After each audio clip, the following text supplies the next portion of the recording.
The Oklahoma City Thunder have passed the Christmas benchmark, but do we really know where this team will finish in the standings? What have we learned to this point in the season, and why does this team continue to win whenever Aaron Wiggins is in the starting lineup? We'll talk about all that and more coming up on today's Locked On Thunder podcast. You are Locked On Thunder, your daily Oklahoma City Thunder podcast. Part of the Locked On Podcast Network, your team every day.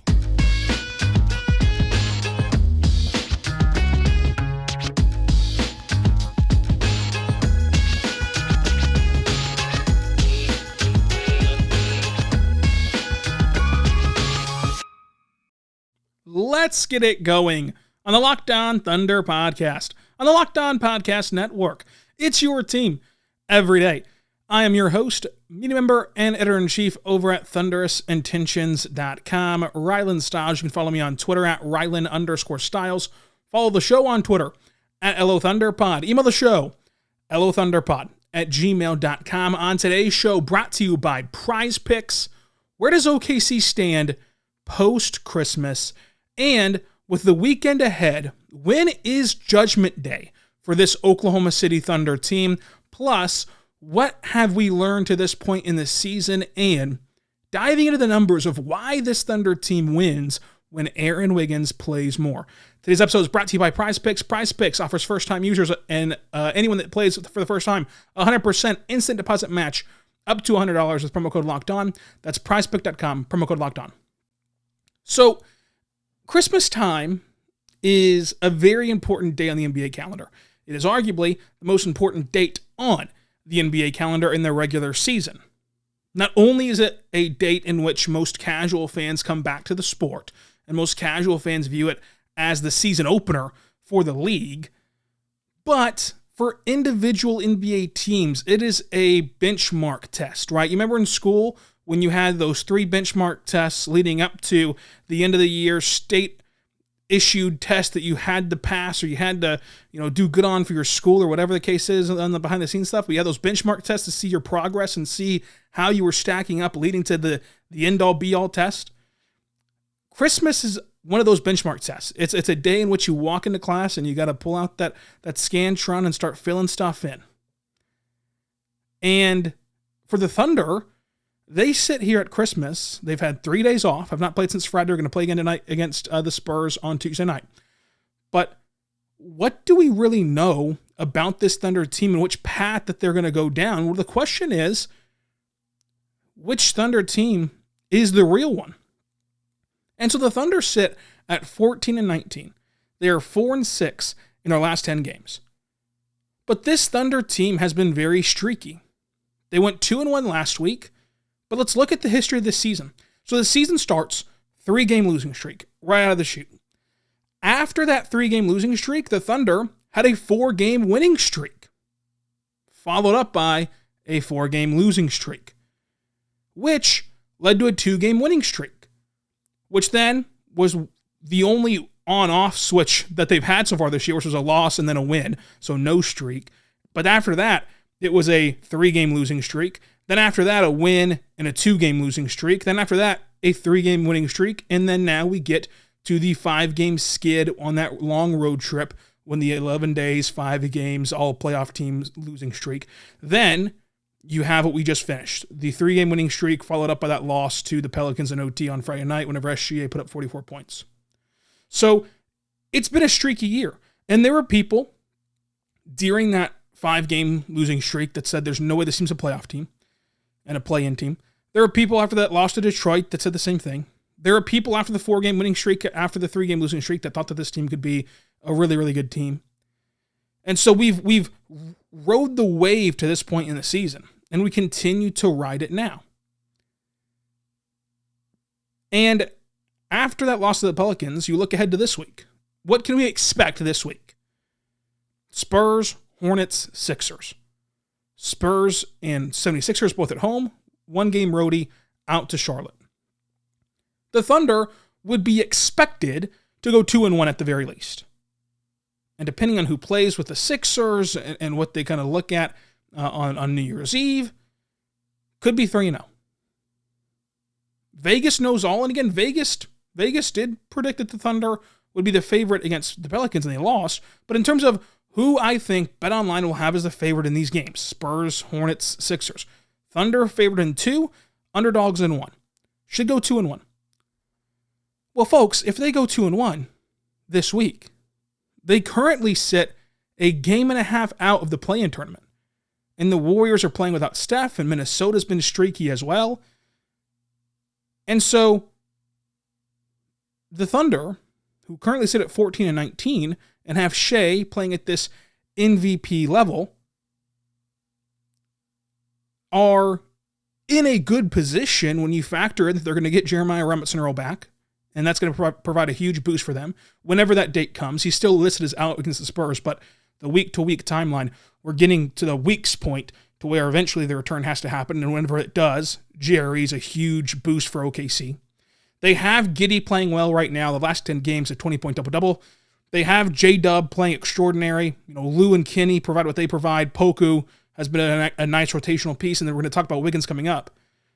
Along with how this team has played to this point in the season, and along with how this team has looked with Shea being a superstar, OKC has the 6th easiest schedule the rest of the season, according to Tankathon.com.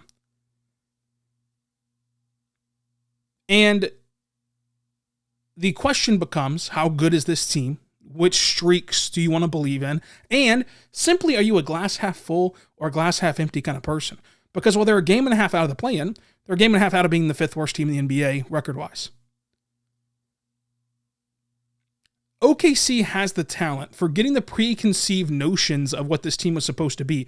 They have the talent to be a play-in team. They're playing as a top 10 defense in the NBA without a big man. Like with obvious deficiencies on their roster, whenever you look at it on paper, they have a top 10 defense. They're missing their second best player in Chet Holmgren for the entire season. And yet they sit a game and a half back in either direction of the play-in, which is the postseason, and of the 5th worst record in basketball. So when can we judge this team? Because I keep telling you, hold on. And we want to get these takes, right? We want to get and be super reactionary. We want to have an opinion. We want to have a side. We want to be right. We want to cast our takes off, right?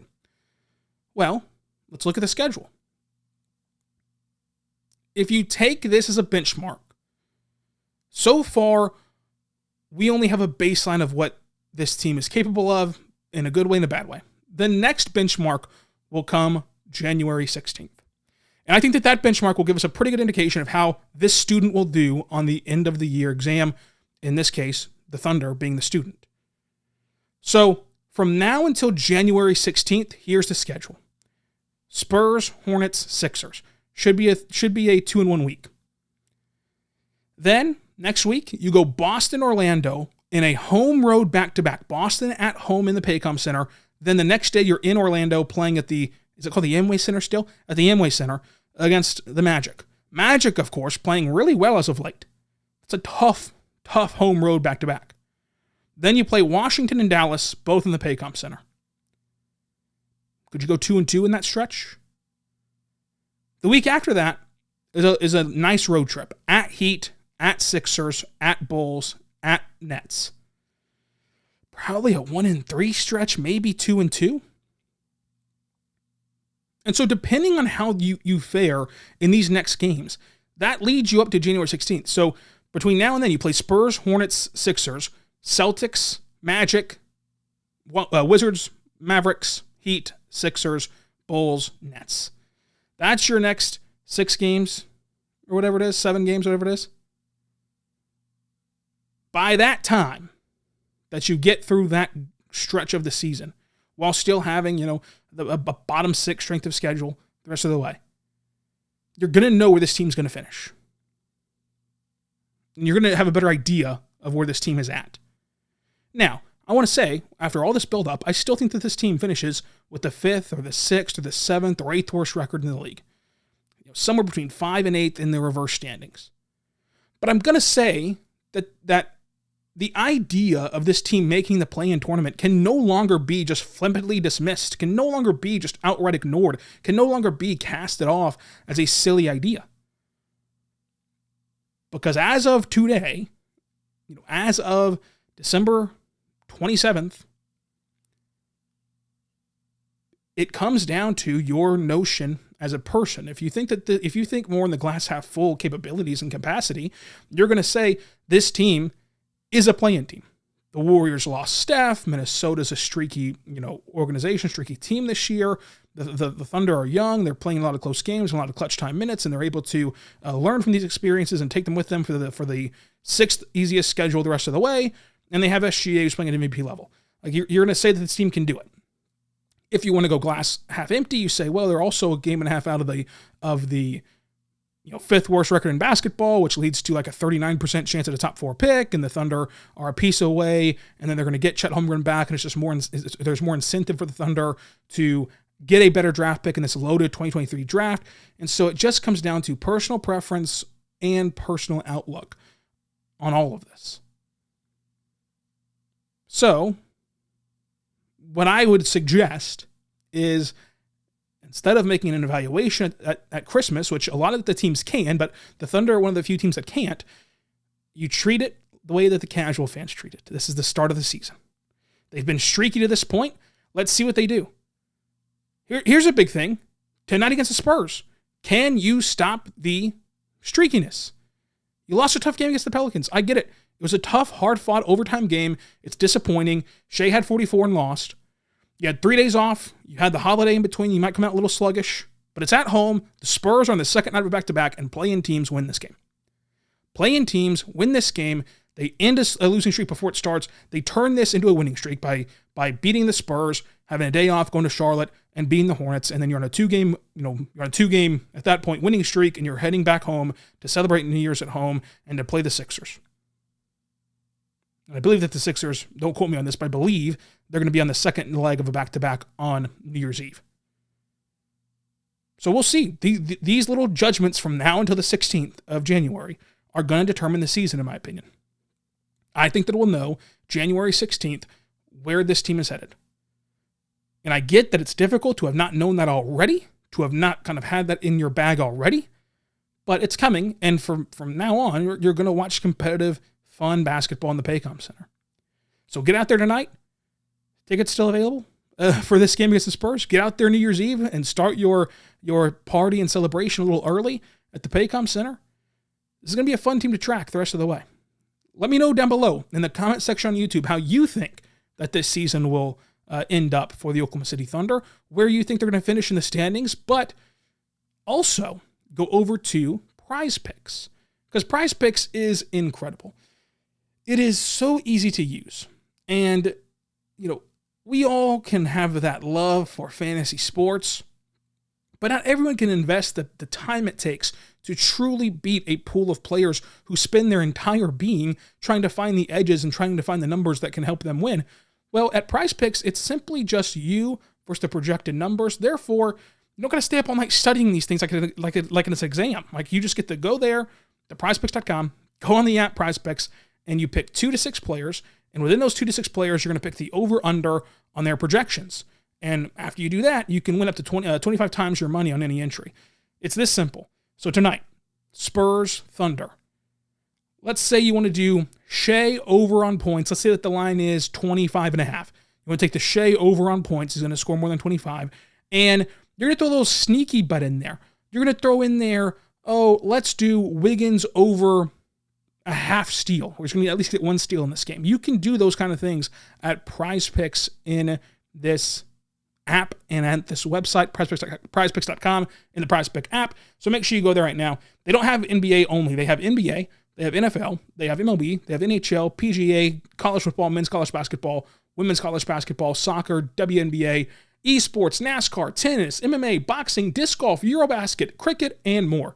Selections can be made and entries can be made in 60 seconds or less. It's that easy, safe, and offers fast withdrawals. Go to PrizePicks today and start winning at PrizePicks.com and download the app. We are back on the Locked On Thunder podcast, on the Locked On Podcast Network, your teams every day. Thank you so much for making Locked On Thunder your first listen every single morning, every single day. We're here for you, talking Thunder basketball. For your next listen, go check out the Locked On Sports Today podcast. Both of our podcasts are every single day and available on YouTube and wherever else you should podcast from. Subscribe for free across all podcasting platforms. So I wanted to dive into the numbers, and I wrote an article about this on thundersintentions.com. I wanted to dive into the numbers of why the Thunder win when they start Aaron Wiggins. So far this season, Aaron Wiggins has 6 starts and a 6-0 record in those starts. And the answer is pretty simplistic. When you start, you play more minutes. Of his 8 games, the 8 games he's played the most minutes in this year, 6 of them have been starts, obviously. But what does he do with those minutes? Aaron Wiggins is a possession creator and an energy giver. And for a scrappy, undersized teams, he does the things it takes to win. He's drawing charges. He's getting rebounds. He's getting steals. He's tapping out rebounds and deflections to his teammates to help them get the ball and to help them in the possession. He's diving on loose balls. He's defending at a high level on the perimeter. He is switching on defense. He is scoring at all 3 levels. He is cutting at an 81% clip in the 81st percentile in the NBA as a cutter offensively. He is doing what it takes to win. He is helping you masquerade and manufacture stops, manufacture possessions, manufacture rebounds on a team that desperately needs it.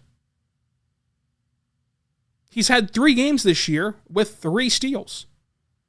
When you look at Wiggins, he's a plus 1.7 points per possession. He's a plus 2.2 efficiency differential.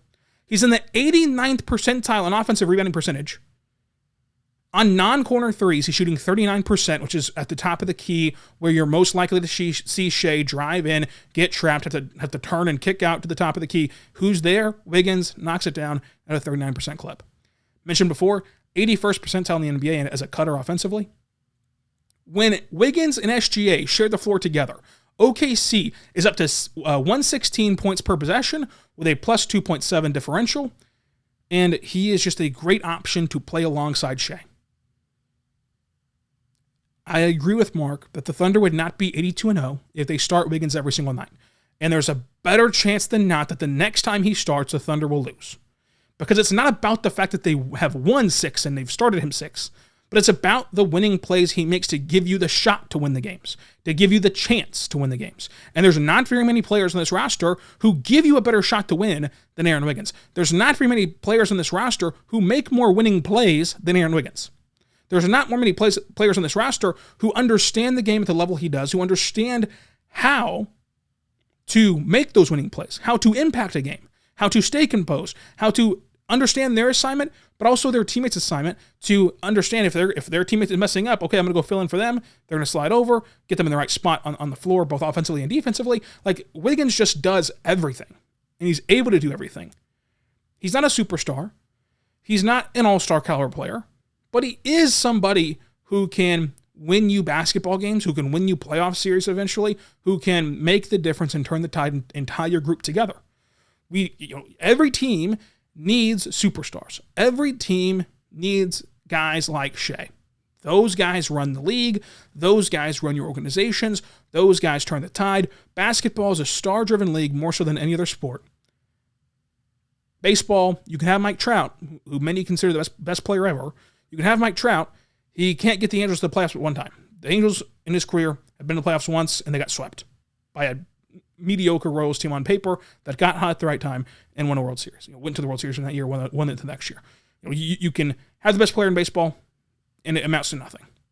Football, you can have guys like Rodgers. You can have guys that are just the best quarterback in the league. You can have guys that are the best receiver in the league. They need their teammates to help them. They need help.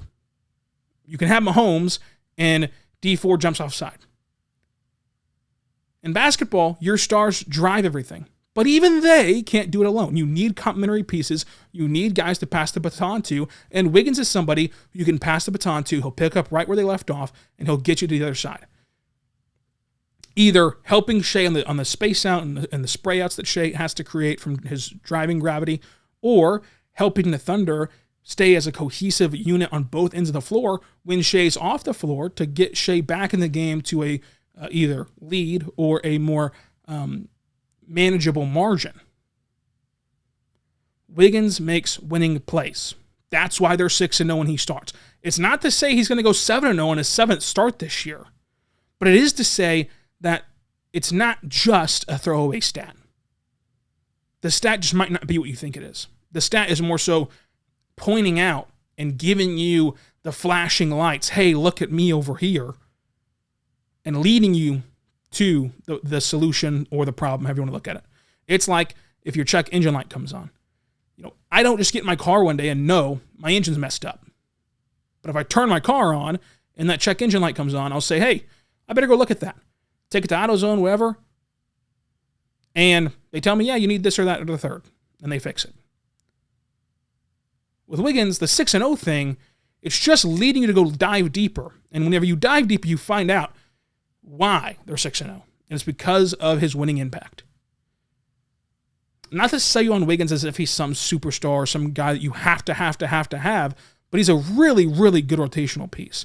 And it's really, really hard to find players like Wiggins who can make such a positive impact while bouncing around. Not only rotationally, not only starter to bench, but starter, bench, 20 minutes, 30 minutes, 15 minutes, no minutes in any given night. And to still, with those fluctuations in minutes, with those fluctuations in touches, with those fluctuations in lineups and who he's playing with, still stay steady, still give you that same production, and still give you that winning impact. So I think that's why you see Wiggins play at a high level and impact winning and is 6-0 as a starter this year. Hopefully, he continues to play minutes. He's at 18 minutes per game right now. Hopefully, he continues to play into that 20, 22, 25 minutes per game even down the stretch of this season, because I think that the Thunder will be better for it. That's just what I think about Wiggins and about the rotations. And it's a hard balancing act, and it's a job that I do not envy, having to balance development, having to balance all these young players on this roster, and also having to balance getting guys like Wiggins minutes. But it's something that comes along with the territory. Coming up, let's talk about what we have learned so far this season. But I do want to tell you right now about our good friends over at BetOnline. Folks, BetOnline.net is your number one source for sports betting news, info, stats, and analysis. Get the latest odds and trends on every professional and amateur league out there. From pro and college football, bowl season, to basketball, the World Cup, World Baseball Classic, everything coming up, they've got you covered over there at BetOnline.net. It's this easy. Type in BetOnline.net, go to their sports book, and boom, you can bet on football, basketball, everything else that you want to bet on. I click on basketball, and what do you know, folks? Spurs, Thunder. Spurs are 6.5-point underdogs in the Paycom Center Tuesday night, second night of back-to-back for the Spurs. That means that the Thunder are favored to win and should get back on track against the Spurs. You can go place a bet on that at betonline.net. BetOnline, where the game starts. We are back on the Locked On Thunder podcast, on the Locked On Podcast Network, your teams every day. I am your host, Rylan Stiles. You can follow me on Twitter at Rylan_Stiles. Follow the show on Twitter at LOThunderPod. Email the show, LOThunderPod@gmail.com. On today's show, let's dive into what we have learned so far this season for the Oklahoma City Thunder. First and foremost, we have learned that SGA is a legitimate star, that SGA is a legitimate number one option. And this was a question mark from the time of the trade to the CP3 year to the first year without CP3 to last year. This was a question mark of, okay, we know Shai's good. Is he a 3? Is he a 2? Could he possibly be a 1? And what I have been saying since the bubble is that Shai can be a top 15 NBA player. That Shai can reach these heights. And the Ringer, for whatever that's worth, ranked him at 12 in terms of NBA players this year. And a lot of the media members that joined me on the podcast for the Book of Basketball series, you can look that up on iTunes or Apple Podcast, wherever else you get your podcast from. You can look up the Book of Basketball series, the Book of Thunder Basketball, which was an ode to Bill Simmons' Book of Basketball.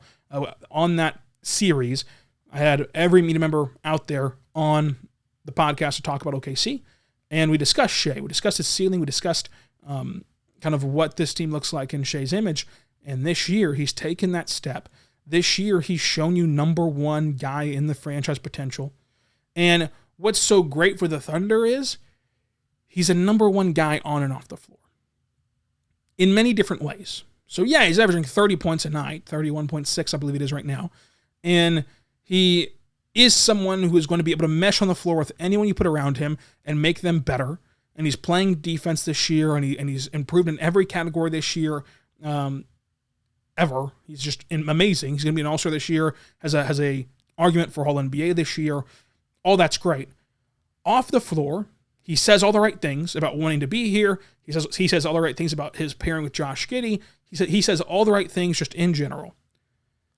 He also, off the court, is an icon that we won't get that label on him nationally yet until he plays in these national TV games, until he plays in these playoff series. But once he does, once he gets exposed to the more casual NBA fans, once he gets exposed to the younger NBA fans that are only going to watch, the Hallmark days, when you're young, you mostly watch Christmas and playoffs. There's very rare people that were as dorky as me that watched every single game as a child and didn't do anything else but watch sports. Like most kids go out there and have fun and watch cartoons and stuff. You can ask me about any, kid show in my era. I don't know about it because I was just watching the NBA, but not the case a lot of the times.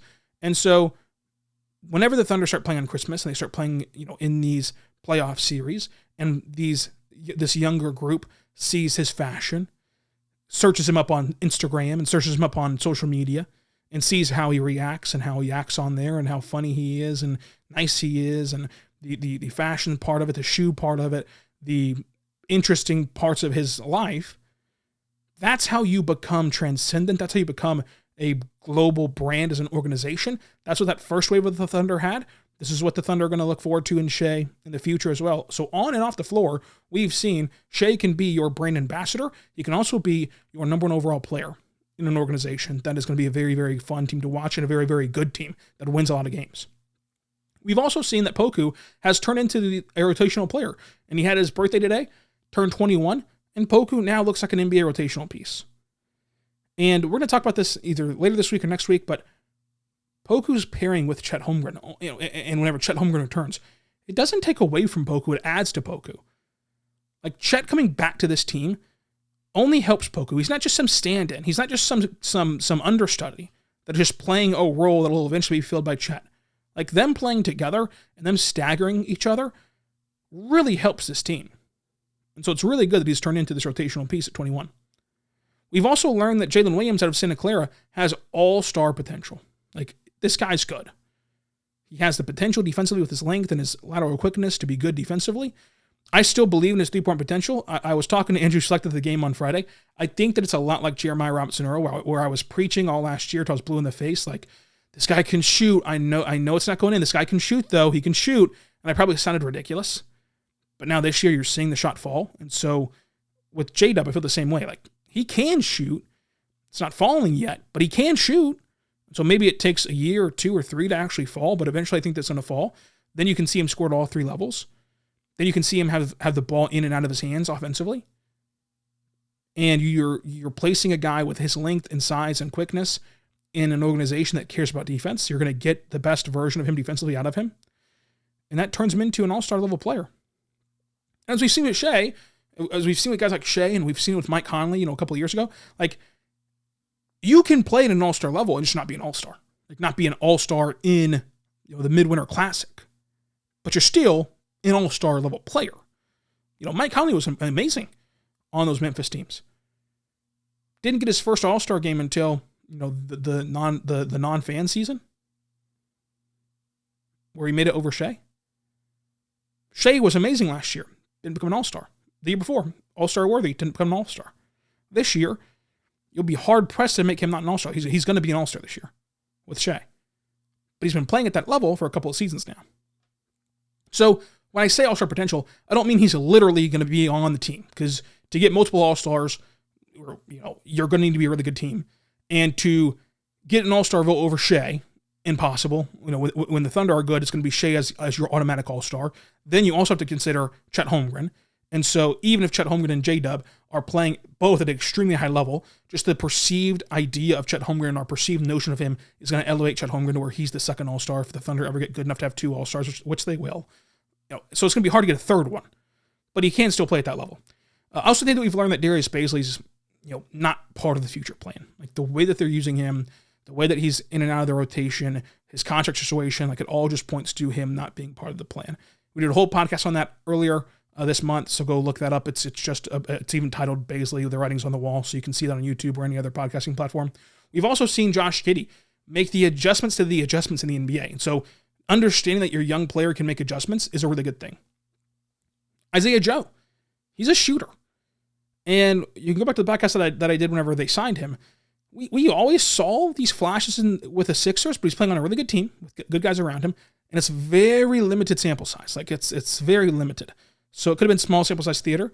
Larger sample size, still a good shooter. Still has an NBA trait. The difficulty will be like, what else can he do?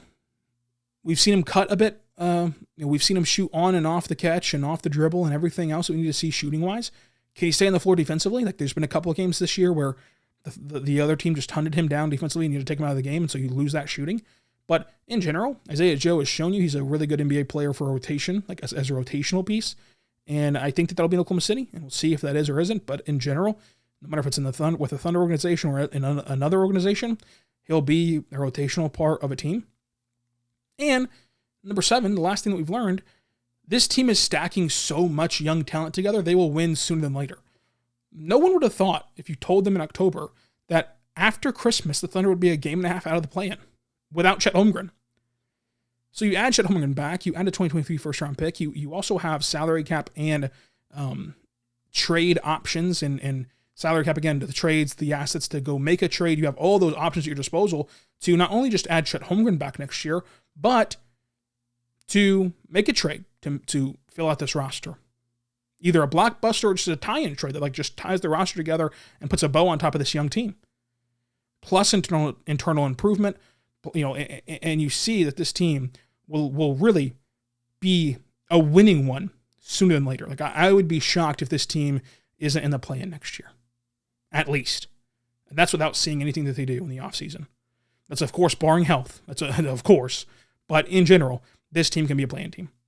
What do you think down below on YouTube? Subscribe across all podcasting platforms and on YouTube. Follow me on Twitter at Ryland_Styles. And until tomorrow, be good and be good to one another.